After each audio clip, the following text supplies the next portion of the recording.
Shalom, family. We spent the past 7 weeks exposing one of the most dangerous and subtle spiritual agendas of our time, the dismantling of righteous male leadership and the rise of the counterfeit divine feminine. We've uncovered the return of ancient goddess worship, the tactics of the Jezebel spirit, the erosion of biblical masculinity, and the distortion of Yahuah's divine order. But now, in this final session, we pull back the last veil. This isn't just a cultural shift, a feminist movement, or a rebellion against men. It's a calculated spiritual war against the covenant men of Yashar'el. The men of Yashar'el carry a unique calling to reflect Yahuah's image, to lead their families and assemblies in righteousness, to shine his light to the nations. The enemy knows this. That's why this assault is strategic. Public scandals, media shaming, distorted gender roles, and spiritual emasculation aren't random. They are weapons designed to silence Yahuah's chosen men, destroy their confidence, and strip them of their authority. But today, we rise up with understanding. We expose the scheme. We break the silence. We declare that the men of Yashar'el will not bow to false gods, false systems, or false agendas. This final message is more than information. It's a prophetic call to action. It's a wake-up call for every man, every woman, every watchman, and every intercessor who loves the truth of Yahuah's word. Prepare your heart, strengthen your spirit, because this is not the end. It's the beginning of restoration, awakening, and spiritual warfare on a higher level. Let's step into the final teaching, a cloaked attack on the men of Yashar'el. We gate a cloaked attack on the men of Yashar'el. Teaching theme: the divine feminine agenda is more than rebellion. It is a targeted spiritual attack against the sons of Yashar'el. These men bear the covenant, carry the legacy of righteousness, and are called to be the light of the world. This final teaching uncovers how emasculation is a strategic move to prevent the reflection of Yahuah's image on earth. 1. Introduction. Why the men of Yashar'el are the target. Yahuah's covenant is exclusive to Yashar'el. Psalm 147-19-20, Amos 3:2. The law was given to Yashar'el, and the Messiah came through them to restore order and dominion. The spiritual enemy knows if you can silence the men of Yashar'el, you can halt righteousness, leadership, and light from spreading. 2. Foundational scriptures. Matthew 5-14-16. Ye are the light of the world. Let your light so shine before men, that they may see your good works, and glorify your Father which is in heaven. Isaiah 61:2.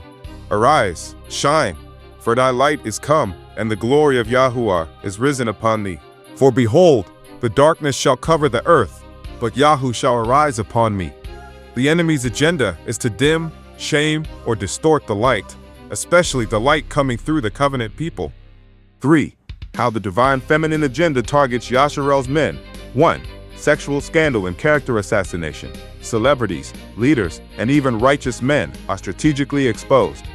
These events normalize shame and discourage younger men from pursuing leadership. When men are accused, even falsely, the damage often cannot be undone. 2. Feminization of male identity. Media promotes images of effeminate, passive, or immoral men as role models. Biblical masculinity, bold, holy, protective, is branded toxic or outdated. This confuses young men and encourages compromise. 3. Empowerment of women over men. Girl power and feminine energy movements subtly reverse the order of creation. Women are trained to lead, speak, and dominate, while men are told to sit down and be humble. This spiritual role reversal leaves men vulnerable, bitter, or withdrawn. 4. False movements to distract the masses. The public fall of high-profile men from many nations, celebrity pastors, musicians, athletes, may serve as a smokescreen. These scandals disguise a coordinated spiritual assault aimed specifically at the men of Yashar'el. When the real target is hidden, resistance becomes almost impossible. 4. The strategy: emasculate to prevent reproduction of righteousness. Satan is not just trying to corrupt or kill men, he's trying to prevent them from reproducing the righteousness of Yahuah. In children, through fatherhood. In assemblies, through teaching. In the world, through leadership and testimony. Be fruitful and multiply. Genesis 1:28. The seed of the righteous shall be delivered. Proverbs 11:21. The divine feminine agenda is designed to spiritually castrate the seed of Yashar'el so that no righteous fruit is born in the earth. 5. The call to rise and rebuild. Men of Yashar'el must repent of compromise, reclaim their divine role, resist false agendas, rebuild the ruins. Isaiah 58:12. Women of Yashar'el must pray and intercede for the restoration of their brothers, husbands, and sons. Support divine order, not resist it. Protect the seed and nurture the light. Reflection questions. 1. Why is Yashar'el's male leadership more spiritually targeted than any other? 2. How has society normalized emasculation or discouraged male righteousness? 3. What steps must be taken to rebuild the light-bearing role of Yashar'el's men? 4. How can women support this restoration instead of unknowingly aiding the attacked? Closing prayer prompt. Repent on behalf of Yashar'el's men who have fallen, been shamed, or silenced. Renounce all spiritual agreements with emasculation, compromise, or fear. Declare restoration, boldness, and purity over the sons of Yashar'el. Ask Yahuah to raise up righteous fathers, husbands, and watchmen to lead his people in truth. Family, as we close this 8-week journey, let this truth settle deeply in your spirit. Yahuah has not forgotten Yashar'el. He has not abandoned his covenant, his promises, or his people. We've exposed the divine feminine agenda, the Jezebel spirit, and the coordinated assault on biblical masculinity and divine order. But we must remember, the agenda of the enemy cannot override the plan of Yahuah. The men of Yashar'el will rise again. You were chosen to reflect his image. You were called to stand as watchmen on the walls. You were anointed to lead your families, guide your assemblies, and shine his light into a dark world. This is not the time to shrink back in fear or shame.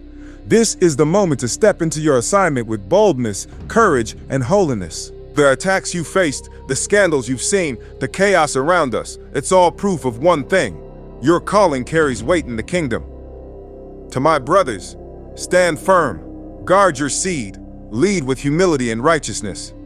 Do not allow the enemy to silence your voice. To my sisters, pray, intercede, support the men of Yashar'el as they walk in their divine role. This battle will be won when we stand together in covenant order. Family, the warfare is real, but so is the victory. We are the light of the world, Matthew 5:14, and no darkness can overcome what Yahuah has ordained. This is more than the end of a series. It's the beginning of a movement. The restoration of Yashar'el's strength starts here, starts now, and it starts with you. Arise, shine, take your place, because the glory of Yahuah is rising upon you.